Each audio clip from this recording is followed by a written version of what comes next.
दोस्तों नमस्कार। स्वागत आपका गवर्नमेंट बांगड़ कॉलेज डीडवाना के यूट्यूब चैनल पे। मैं Chenaram Mundle, assistant professor political science, government Bangar college Didwana. दोस्तों आज के इस वीडियो में अपन वेस्टर्न पॉलिटिकल थॉट यानी पाश्चात्य राजनीतिक विचारकों की इस श्रृंखला में एक ब्रिटेन के 19वीं सदी के एक महत्वपूर्ण विचारक, जिसे अंतिम उपयोगितावादी एवं व्यक्तिवाद के अग्रणी विचारकों में माना जाता है, जो विचार और अभिव्यक्ति की स्वतंत्रता के लिए युगों युगों तक याद किया जाएगा, ऐसे विचार का अध्ययन करेंगे। और वो है J.S. मिल यानी John Stuart Mill. John Stuart Mill का जीवन परिचय और उसके साथ ही उसके चिंतन को जो प्रभावित करने वाले तत्व हैं, उनका अध्ययन हम इस आज के वीडियो में करेंगे। तो आइए शुरू करते हैं। जॉन स्टुअर्ट मिल, जीवन परिचय एवं उसके चिंतन को प्रभावित करने वाले कारक। जॉन स्टुअर्ट मिल के आज जीवन परिचय एवं साथ ही जॉन स्टुअर्ट मिल के चिंतन को प्रभावित करने वाले कारकों का इस वीडियो में हम अध्ययन करेंगे। जॉन स्टुअर्ट मिल, जिसे संक्षेप में J.S. मिल के नाम से भी पुकारते हैं, ये 19वीं सदी का ब्रिटेन का यानी पाश्चात्य राजनीतिक विचारकों में 19वीं सदी का ब्रिटिश विचारक है, जिसे हम अंतिम उपयोगितावादी एवं प्रथम अग्रणी व्यक्तिवादी विचार के रूप में जानते हैं।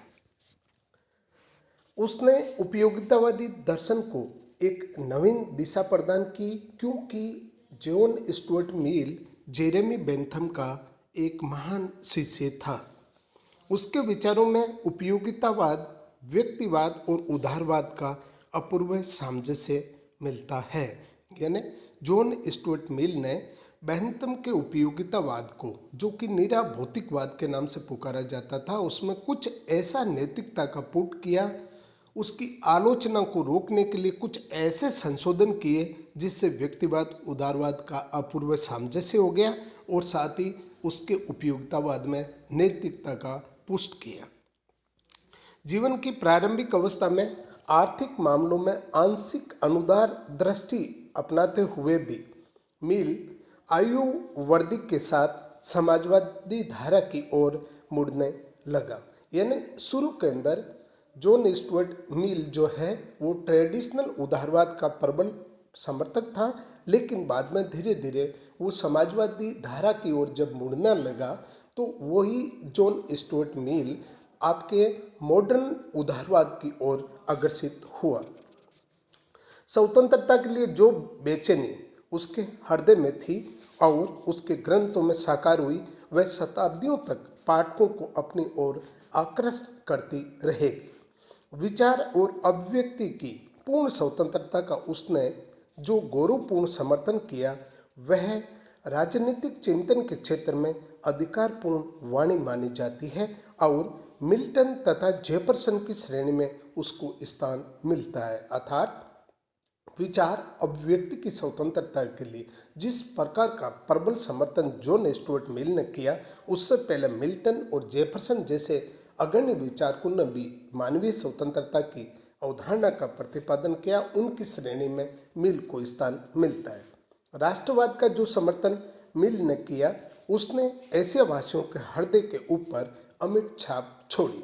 ये सच है कि राजनीति दर्शन के इतिहास में जॉन स्टुअर्ट मिल की गणना अग्रिम पंक्ति के विचारकों में नहीं होती है, फिर भी उसके विचारों के अध्ययन के बिना राजनीति दर्शन का हमारा ज्ञान अधूरा है।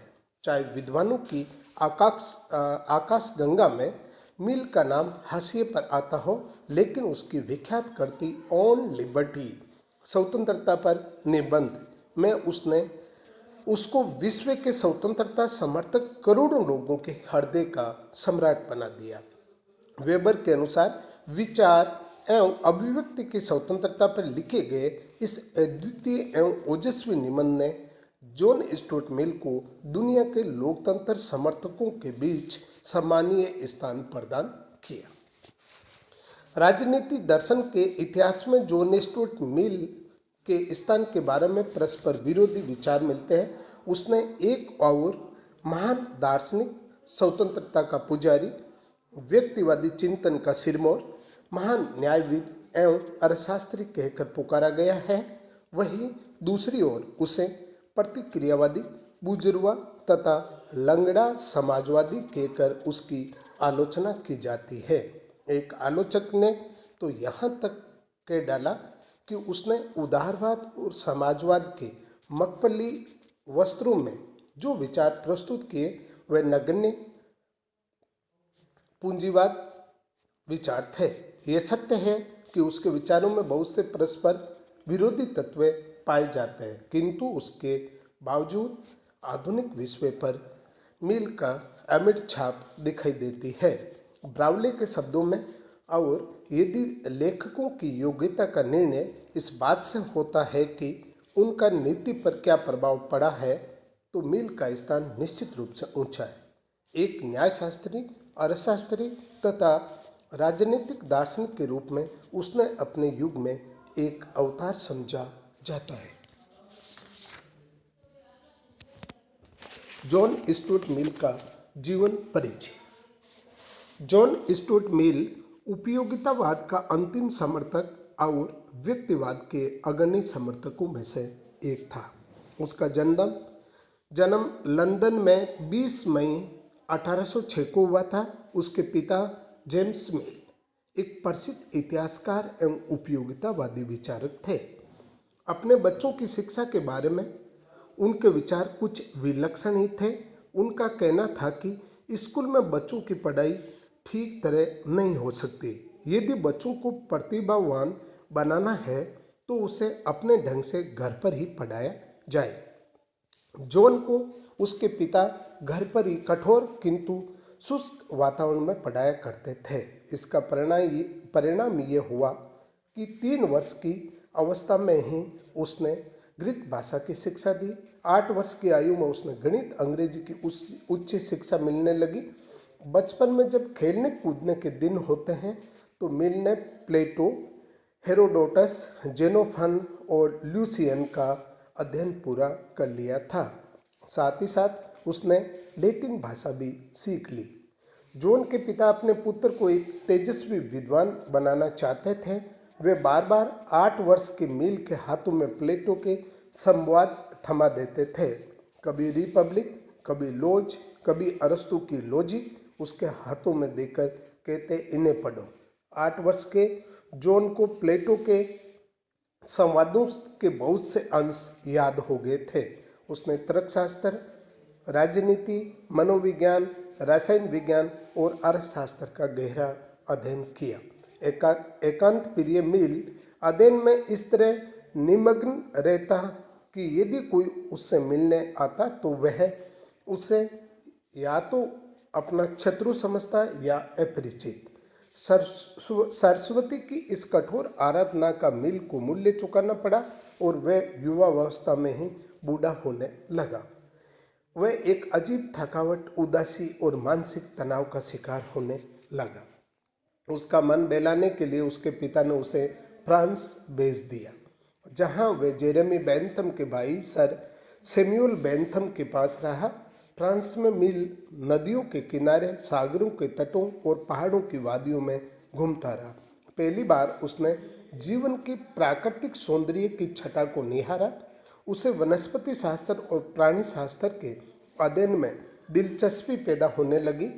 फ्रांस के प्राकृतिक सौंदर्य और ताजी हवा के झोंकों ने उसके रुग्ण मन में एक नई मस्ती बिखेर दी। इंग्लैंड वापस लौटने पर जॉन स्टुअर्ट मिल फिर किताबों की दुनिया में खो गया। उसे इन्हीं दिनों बेंथम की पुस्तक कानून के सिद्धांत पढ़ने को मिली। उसने इस पुस्तक के बारे में अपनी आत्मकथा में लिखा है कि इस पुस्तक के अध्ययन से मेरे जीवन में और मानसिक विकास में एक नवीन युग का श्री गणेश हुआ। इस समय 2 घटनाओं ने मिल के जीवन में आमूलचूल परिवर्तन ला दिया। संयोग से उसके हाथ एक फ्रेंच उपन्यासकार एवं नाटककार जो फ्रांसवा मार्मोंतेल की पुस्तक स्मरण लग गई। पुस्तक पढ़कर उसने जीवन में एक नई स्फूर्ति का संचार होने लगा। उसके पिता ने उसे ललित साहित्य पढ़ने से विरक्त किया था। अब उसे ललित साहित्य में मजा आने लगा। उसके जीवन का दर्शन ही बदल गया। अब मील महसूस करने लगा कि मनुष्य का भौतिक सुख, भौतिक उपलब्धियां सब कुछ नहीं होते। भौतिक आध्यात्मिक सुखों के समन्वय का नाम ही असली सुख है। दूसरी घटना थी सन 1830 में जॉन स्टुअर्ट मिल का परिचय एक अत्यंत प्रतिभाशाली एवं मेधावी सुंदरी श्रीमती हैरियट टेलर नामक उच्च वर्गीय महिला से होना। श्रीमती टेलर के संपर्क से मिल के बौद्धिक संकट का अंत हो गया। उसने टेलर से विवाह कर लिया और श्रीमती टेलर के कारण ही मिल के विचारों में मानवीयता की संवेदनशीलता पैदा होने लगी। वे उसे स्वयं से बड़ी विचारक और कार्लाइल से महान कवियत्री जान पड़ी। उसकी पुस्तक स्वतंत्रता एन ओन लिबर्टी पत्नी को ही समर्पित करते हुए जॉन स्टुअर्ट मिल ने लिखा कि मेरे विचारों में जो सर्वोत्तम है वह उसकी प्रेरक है तथा आंशिक रूप से उसकी लेखिका भी है। मिल ने बौद्धिक संकट की अवस्था में यह अनुभव कर लिया था कि एक सुविकसित व्यक्तित्व के लिए भावनाओं की तृप्ति होना आवश्यक है। वास्तव में यह संकट मिल का अपने पिता के बौद्धिक शासन के विरुद्ध विद्रोह एवं बेंथमवादी उपयोगितावादी सिद्धांत में संशोधन तथा परिवर्तन की प्रक्रिया का एक आरंभिक बिंदु माना जा सकता है। उसकी सर्वाधिक सुंदर रचना का प्रारंभ तभी से होता है जब वो श्रीमती टेलर से संपर्क में आते हैं। सन 1852 में श्रीमती टेलर का निधन हो गया, जो मिल के लिए बहुत ही बड़ा आघात था। वह पूर्ण किताबों की दुनिया में खो गया। एक विद्वान विचार के रूप में उसे अब अपूर्व यश प्राप्त हो चुका था। उसकी लोकप्रियता का लाभ उठाने में पॉलिटिकल पार्टीज भी पीछे नहीं थे और 1866 में वेस्टमिनिस्टर क्षेत्र में उसे कॉमन सभा का चुनाव लड़ाया गया। उसने संसद में महिला मताधिकार, अल्पमत प्रतिनिधित्व और खुले मतदान का प्रबल समर्थन किया। ध्यान रखना, मिल महिला मताधिकार का प्रबल समर्थक था। साथ ही अल्पसंख्यकों को प्रतिनिधित्व देने के लिए आनुपातिक प्रतिनिधित्व की वकालत करता है और साथ ही मतदान गोपनीय के स्थान पर खुले की समर्थन करता है। उसके भाषणों को सुनकर प्रधानमंत्री ग्लैडस्टोन, जो ब्रिटेन के प्रधानमंत्री थे, उन्होंने कहा था कि जॉन मिल जब भाषण दे रहे थे तो मेरे दिमाग में बार बार ये भावना जागृत हो रही थी जैसे मैं किसी संत की बात सुन रहा हूँ। रूढ़िवादी अंग्रेजों को उसके प्रगतिशील विचार कतई पसंद नहीं आए और जब 3 वर्ष बाद कॉमन सभा के पूर्ण चुनाव हुए तो उन चुनावों में जॉन स्टुअर्ट मिल चुनाव हार गए। सन 1873 में एविग्नॉन में मिल का निधन हो गया और उसने अपनी पत्नी की निकट ही कब्र में लिपटा दिया गया। जॉन स्टुअर्ट मिल की प्रमुख रचनाएं: system of logic, second the principle of political economy, उसके बाद थर्ड ऑन लिबर्टी, जो उसके जीवन की सबसे महत्वपूर्ण रचना मानी जाती है। फिर नंबर 4 प्रतिनिधि शासन पर विचार के लिए उसने अपनी पुस्तक में जो विचार रखे थे उसका नाम था कंसिडरेशन ऑफ रिप्रेजेंटेटिव गवर्नमेंट। फिर उपयोगितावाद में संशोधन करने के लिए जो पुस्तक उसने उपयोगितावाद के नाम से लिखी गई थी उसका नाम था यूटिलिटेरियनिज्म। फिर था thoughts on parliamentary reform, the subjection of women, 7 number, ये भी बड़ी महत्वपूर्ण पुस्तक है। और ऑटोबायोग्राफी एसेज ऑन रिलीजन। सन 1843 में मिल की पुस्तक सिस्टम ऑफ लॉजिक प्रकाशित हुई। चिंतन के संसार में इसे एक महत्वपूर्ण घटना माना गया। मिल ने इस पुस्तक में तर्क विज्ञान के अनेक बिखरे हुए तथ्यों को एकत्रित एवं संकलित किया है। उसने तर्कशास्त्र को एक नई आज्ञानात्मक पद्धति प्रदान की। 1848 में उसकी पुस्तक the principle of political economy का प्रकाशन हुआ। उसके प्रथम संस्करण का झुकाव तो स्पष्ट पूंजीवाद की ओर था। बाद के संस्करणों में इसकी धारा समाजवाद की होती गई। मुख्य रूप से इसी पुस्तक के कारण मिल को उदारवाद का सशक्त प्रवक्ता माना जाता है। मिल की सर्वाधिक चर्चित एवं सर्वाधिक महत्वपूर्ण पुस्तक ऑन लिबर्टी, जो कि 1959 में प्रकाशित हुई। इस पुस्तक में मिल ने स्वतंत्रता संबंधी विचारों का अत्यंत सशक्त प्रतिपादन किया। मिल के विचार और अभिव्यक्ति की स्वतंत्रता का इतना सुंदर और प्रभावी प्रतिपादन किया था कि उसकी तुलना मिल्टन और एरोपेगिटिका से की गई थी। सन 1860 में मिल की पुस्तक यूटिलिटेरियनिज्म यानी उपयोगितावाद प्रकाशित हुई। इस पुस्तक में मिल ने बेंथम के उपयोगितावादी विचारकों को अवश्य बढ़ाया, किंतु नए रूप में नई व्याख्या के साथ, जिससे उपयोगितावाद के बेंथमवादी मॉडल ने अपने आप में दम तोड़ दिया। सन 1863 में पुस्तक रिप्रेजेंटेटिव गवर्नमेंट प्रकाशित होती है और उसमें लोकतंत्र की कमजोरियां और उन्हें दूर करने के उपायों का उल्लेख किया जाता है। सन 1869 में दी सब्जेक्शन ऑफ वीमेन प्रकाशित हुई। इस पुस्तक में महिलाओं के उत्थान का बहुत जोरदार प्रतिपादन किया और इस पुस्तक पर मिल की पत्नी श्रीमती टेलर का बहुत ही अधिक प्रभाव था। मिल की मृत्यु के बाद उसकी पांडुलिपियों को संकलित कर 3 अन्य रचनाएं प्रकाशित हुई। इनमें सर्वाधिक प्रमुख है मिल की आत्मकथा, जो 1873 में प्रकाशित हुई।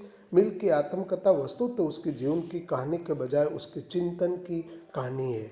1874 में प्रकाशित 3 एसेज ऑन रिलीजन में मिल ने ईसाई धर्म की रूढ़िवादिता पर कठोर प्रहार किए। एक संगठन के रूप में, एक संस्था के रूप में उसने चर्च को मानव स्वतंत्रता का विरोधी कहा।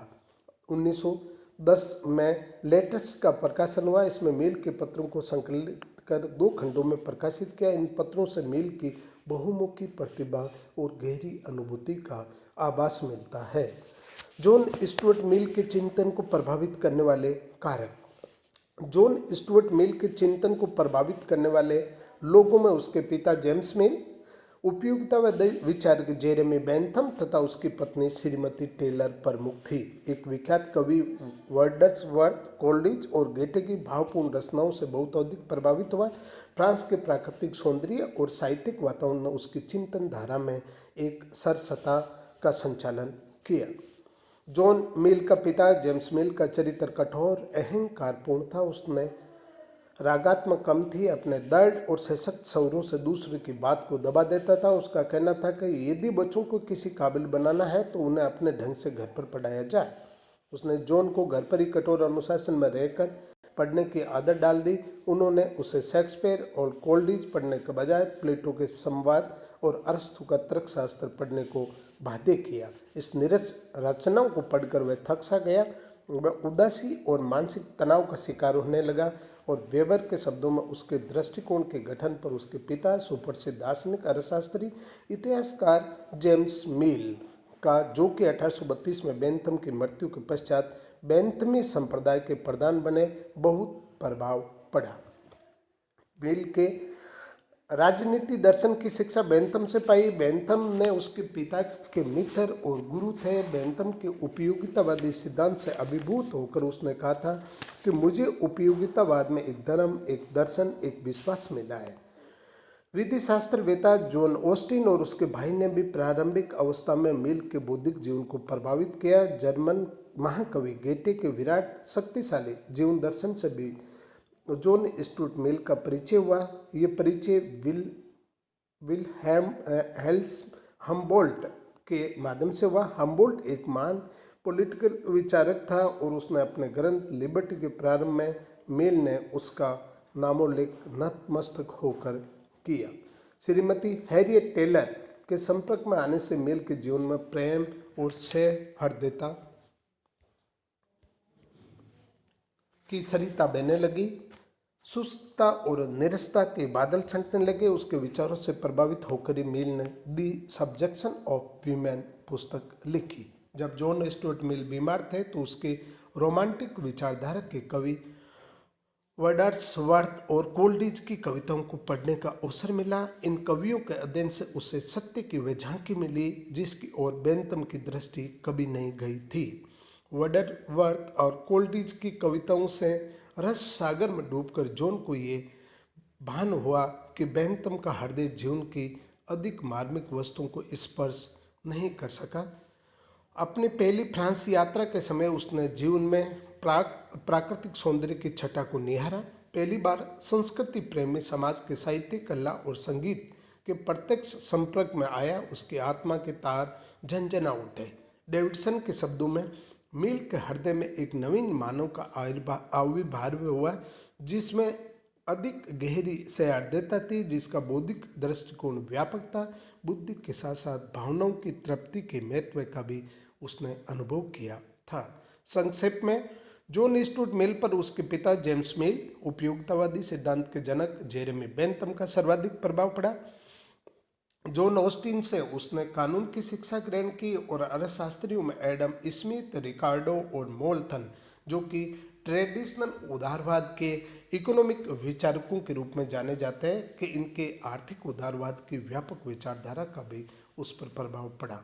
वडरवर्थ और कोल्डिज को पढ़कर उसमें नवीन मानव का उदय हुआ और उसके विचारों में तथा मानसिक चिंतन में एक महान क्रांति हुई। इस प्रकार हमने आज के इस वीडियो में जॉन स्टुअर्ट मिल के जीवन परिचय और साथ ही उसकी प्रमुख रचनाओं और उसके जीवन या चिंतन को प्रभावित करने वाले कारकों का विस्तार से अध्ययन किया।